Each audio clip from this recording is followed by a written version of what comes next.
Good morning guys, welcome to my channel. তো আজকে অনেক কাজকর্ম আছে, প্রচুর একটু দেরি হয়ে গেছে উঠতে।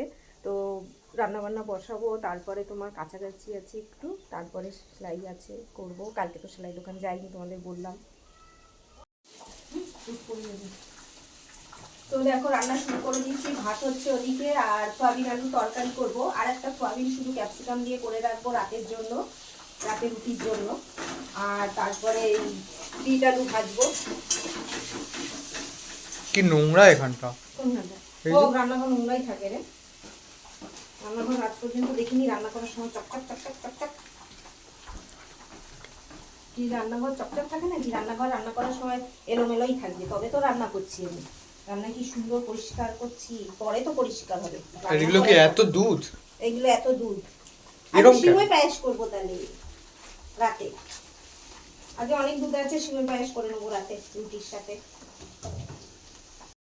তো চান হয়ে গেছে, তো এখন সেলাই করছিলাম বসে বসে। খিদে পেয়েছে খুব, জোর ছেলে আসছিল না, পড়তে গেছিলো। এখন 3টে বাজে, এখন উনি এসছে। এখন এই যে আমরা খাওয়া দাওয়া করবো, সবে এসেছে। এখন সন্ধ্যাবেলা হয়ে গেছে আর আমি পড়তে যাচ্ছি এখন। তো মাকে বললাম খিদে পেয়েছে, তো মা আজকে দেখো একটা বাপুজি কেক। এই কেকটা মানে কি বলবো,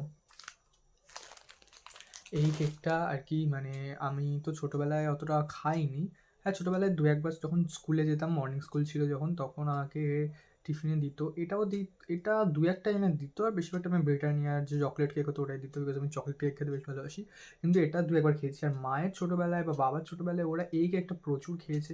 তখন নাকি এই কেকটা 2 টাকা না 3 টাকা করে পাওয়া যেত, আর এখন লিটারালি এই কেকটার এখানে প্রিন্টিং প্রাইস রয়েছে 4 টাকা, বাট 5 টাকা নিয়েছিল, জানি না কেন।